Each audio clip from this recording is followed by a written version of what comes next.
Үндэсний мэдээллийн Монцом агентлаг өнөөдрөөс эхлэн Солонгос хэлний редакц зөвлөлийн ажиллагаа эхлүүллээ. Монцом агентлаг Монгол, Англи, Хятад, Орос, Япон хэл дээр мэдээлэл түгээдэг. Харин өнөөдрөөс эхлэн Солонгос хэл дээр мэдээллийг түгээж эхэлж байна. Сүүлийн жилүүдэд хоёр улсын Хуами харилцаа эдийн засгийн хамтын ажиллагаа эрчимтэй нэмэгдсэн.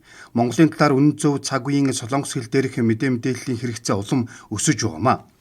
Монгол улсын тухай болон бусад мэдээллийг албан ёсны баталгаатай авах, Солонгосын иргэд болон Солонгос хэл хэрэглэгч Монгол иргэдэд хүрэхэд Солонгос хэлний редакц чухал үүрэг гүйцэтгэх юм а. Монгол улс 1990 онд зах зээлийн эдийн засгийн тогтолцоонд шилжин орж гадаад харилцаагаа нээлттэй болгосноос хойш хамгийн түрүүнд бүгд найрамдах Солонгос улстай дипломат харилцаа тогтоож байсан.